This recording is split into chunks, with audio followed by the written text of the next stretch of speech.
Good afternoon, lads, and welcome back to Koality Time, the monthly video series where we get to catch up, have a look behind the scenes, and chat about some random topics, whatever we feel like. Now, this episode is probably going to be a fairly short one, and the more observant among you may have noticed that it's numbered 7.5, and that's because there was only kind of a Koality Time 7.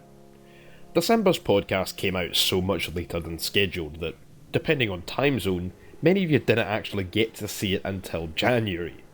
That video was called The Case of the Missing Koala and RAF-based Edinburgh Airshow 2019, and while it did kind of follow the general form of one of these totally regular, I promise, podcasts, and went into the Koality Time playlist on YouTube, I said in that video that it didn't quite feel right to call it an episode of Koality Time, because once again, depending on time zones, it wasn't even out in the right month. And I spent the whole video firstly discussing why there had been no uploads from me for 2 weeks, and after that showing off the footage and images from the Edinburgh Airshow back in November.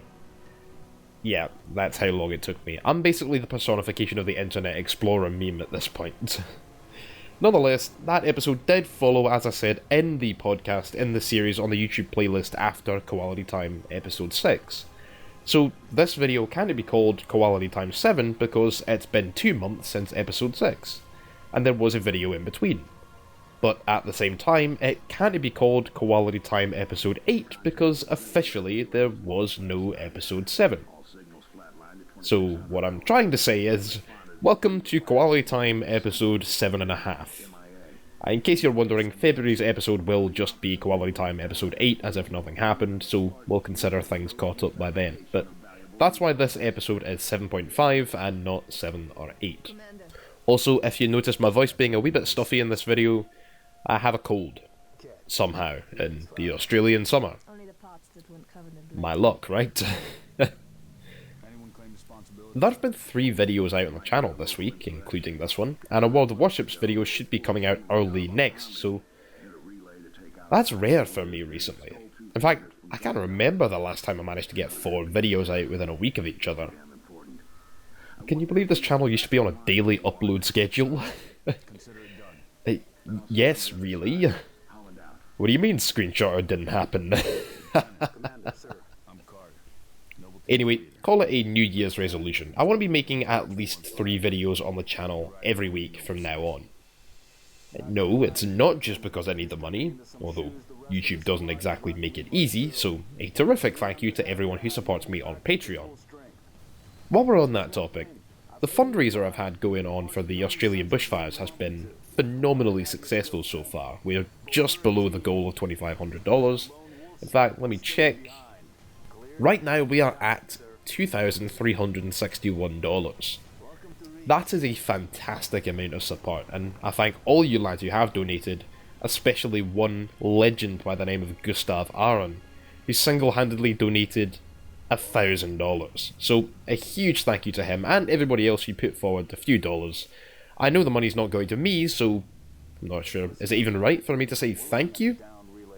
Well, I'm saying it anyway, on behalf of the charities and organisations who will receive the donations, and all the people and animals they'll benefit, thank you. These fires have gotten worse, by the way. I had someone in the comments section of a YouTube video saying, well, there's never been fires as bad as the Black Thursday ones of 1851. Those fires were roughly 5 million acres in size. That's already more than twice the size of the Amazon fires. Killed a dozen people, along with millions of livestock and likely millions more native animals. And up until now, were the worst wildfires in living memory. Well, these bushfires are actually more than 5 times worse, burning now over 26 million acres, killing at least 32 people, and that death toll is ramping upwards because people even in the towns and cities are being suffocated by the smoke. In fact, I found out only a couple of days ago that an old school friend of mine passed away in Sydney because with their asthma and the smoke clouds in Sydney, which the east coast of Australia actually had an air quality 40 times worse than Beijing, China. She and many others have literally been suffocating to death, and those deaths haven't been counted up yet and considered as part of the total from the fires because they're still happening. And these fires have now killed an estimated total of 1.25 billion animals. Yes, billion. Don't go back, don't adjust your headphones, you heard me right. 1.25 billion. A lot of people don't realise just how big of a number a billion is. You just can't put a number like that big into perspective, but let me try. If you have $1 billion, you could spend $50,000 a day, every day, for 52 years, and still not run out. And 1.25 billion animals, some 700 million of which are native Australian animals, that's 1,400 an hour, every hour of every day, for 100 years. Yeah, that's right. Get out your calculators, fact check me if you like. That's how many animals have been killed in these fires. Just a bit worse than Black Thursday. Which makes you wonder what they're going to call these fires, which are the worst wildfires in human history, and one of the worst natural disasters our planet has faced for millions of years. But thank you, even though the money isn't for me at all, to the people who donated. Actually, I should say, otherwise I might get into trouble, but the money raised through Koala's Australian Bushfires appeal on GoFundMe, which if you want to add to will be linked below, but that is actually going to be received by me, at least initially, so that I can then give it on to the various charities I plan to spread it amongst. And we'll go over why in a minute and what this means to you if you want to donate. I've picked 3 which I think cover the ranges of different organisations that do need the funding to best deal with this disaster. The first of which being the New South Wales Rural Fire Service, the firefighters on the front lines actually going out and, well, fighting these fires. They've been doing an absolutely amazing job in some horrific circumstances, even with a huge funding cut a little while before the fires started from the Australian government. More on that in a wee bit. The second charity is the Australian Red Cross, the organisation helping people who have been directly affected by this, providing humanitarian aid, feeding and looking after people who have lost everything, helping them pick their lives back up, providing counselling and mental and emotional support to those who need it, and otherwise helping out the people who have been worst affected. And the third charity we're donating to I've actually changed from the Port Macquarie Koala Hospital in New South Wales to the Kangaroo Island Wildlife Park, who currently are playing host to around 700 native Australian animals who were caught in the path of the flames. New South Wales is the state that was worst hit by the fires, of course, with a huge amount of land burned, millions of acres, and hundreds of millions of animals killed, including over 24 native species which have since been put on the endangered list. And the Port Macquarie Koala Hospital is doing an absolutely fantastic job, not just caring for koalas, but also various animals that have come in a critical condition. But just an hour south of me is a place called Cape Jervis, and at Cape Jervis is a harbour, where you can take a 45-minute ferry ride over to a place called Kangaroo Island, which is a relatively large island. It's about a quarter the size of Denmark, or for you Americans, the state of Massachusetts. So that's fairly near to me, and I've been over there a few times. It's a fantastic place to see Australian wildlife, well, at least it was. The Aboriginal people, the indigenous people of Australia, actually had some really interesting cultural beliefs around the island. They called it, well, in their own languages, what translates as ghost country. It was where their souls travelled when they died, and what they could see of Kangaroo Island from the mainland, they basically saw as the beginning of the land of the dead. Even though they were a competent seafaring people, particularly around this region, they'd never go out towards Kangaroo Island, and when they buried their dead, they always had to be oriented southwards so that their souls could travel over to ghost country. Very interesting.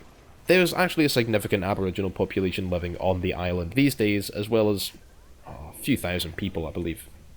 That island was absolutely ravaged twice by bushfires over the last month or so. They ended up flaring up a second time after Christmas.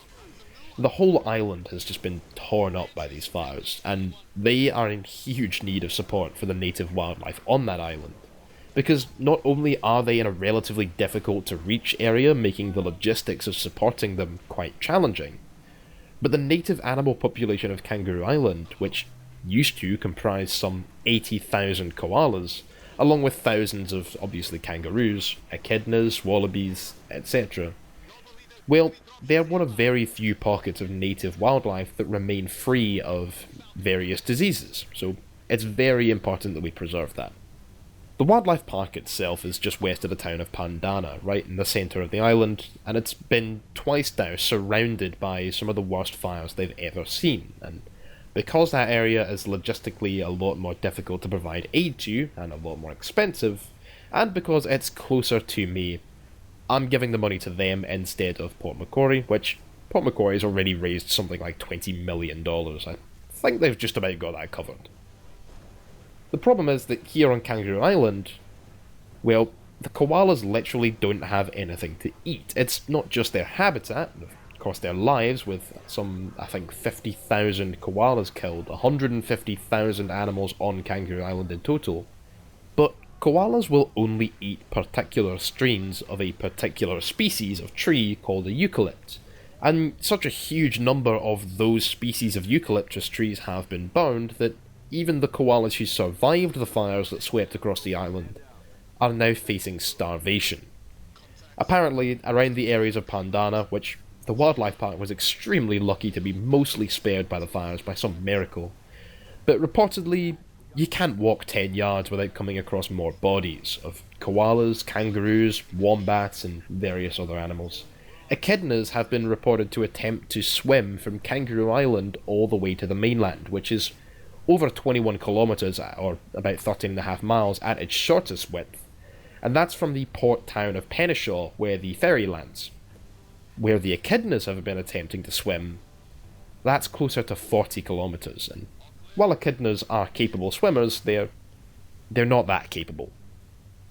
For anyone who doesn't know, Australia was put into a state of emergency thanks to these fires, which is basically where the nation itself is threatened, and so the normal processes of Parliament are suspended so that the government can take emergency actions to resolve the problems. Couple that with the deployment of the Australian Defence Force, and yes, effectively, we are a nation at war. And perhaps that would help if our government weren't so incompetent and corrupt that leadership in Syria, Bolivia, and Somalia are criticising Australian Parliament's ability to handle this crisis. Yeah, that's how ridiculous our government has been right now. But anyway, the money raised through the fundraiser is going to me first, because I picked out 3 organisations for it to go to: the firefighters dealing with the fires now, and 2 of the companies helping pick up the pieces afterwards. And you can't actually have GoFundMe divide up the funds raised into multiple charities, so if I wanted to do it directly, I'd have to create 3 separate fundraisers, and I didn't want to overwhelm people. You might say, hold on Koala, how does 3 separate links to raise money for 3 charities overwhelm people? And to that I say, well, 90% of the comments under the Do Fighters Need Guns video were people saying, but my F for Phantom, even though I went over that exact example in explicit detail in the first 4 minutes of the video, and for all those people who I knew would scroll straight to the comment section, there was even a pinned comment. And yet... perhaps we need to create another video on that topic, eventually. So if you do want to donate, but you're a bit iffy hearing that the money isn't going straight to the organisations from you via GoFundMe, but to myself first for me to pass on, then do join the Discord if you haven't already, because I'll be posting evidence of the online receipts. You call them receipts? Whatever you want to call them. Whatever I get back, I'll just put up on the Discord some screenshots, images, for those of you who want to know that your money is going where you were promised.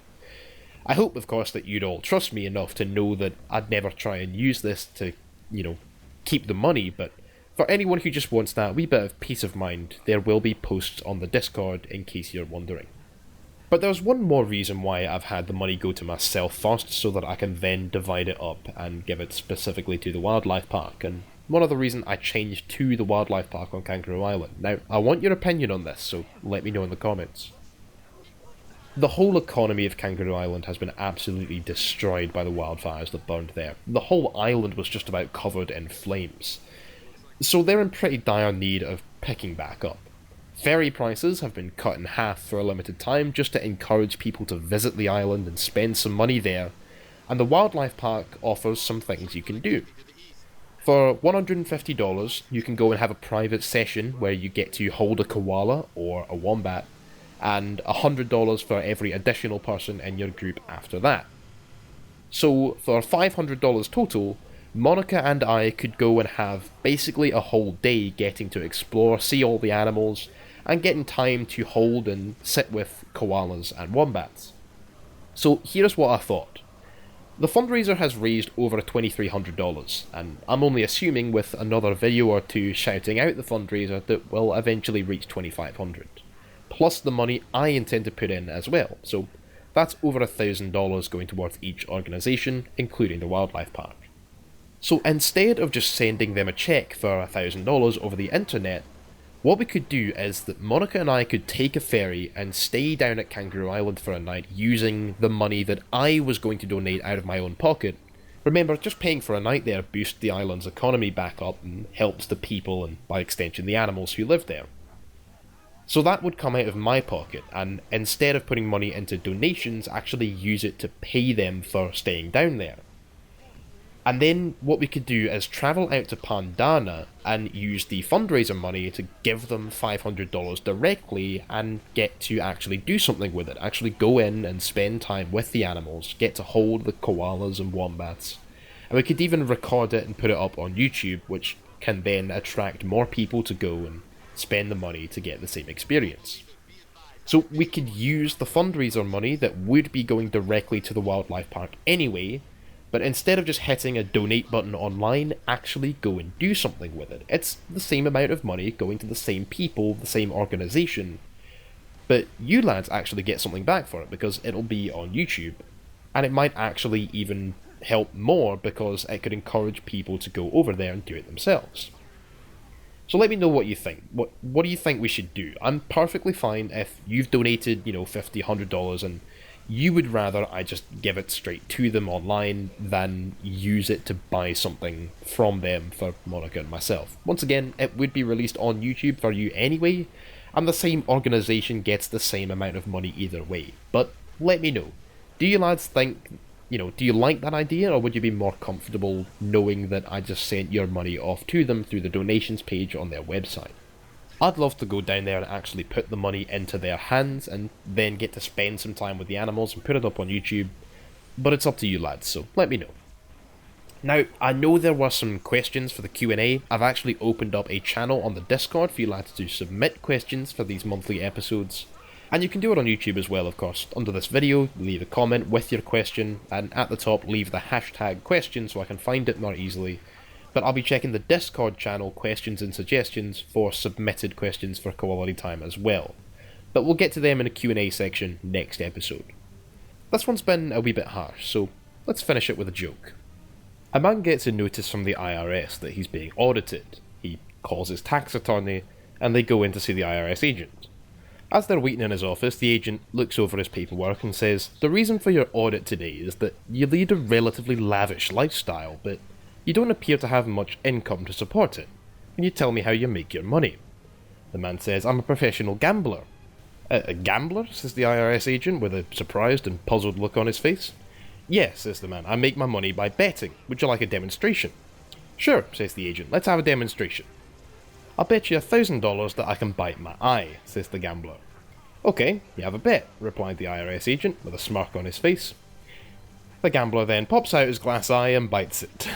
The IRS agent is shocked. He didn't see that coming, but he did agree to a $1,000 bet in front of the gambler's attorney. Alright, that wasn't really fair," says the gambler. "I'll give you a chance to win your money back. Double or nothing, I can bite my other eye." The IRS agent looks over the man's paperwork and sees that he's not legally blind, and takes the bet. The gambler then takes out his dentures and bites his other eye.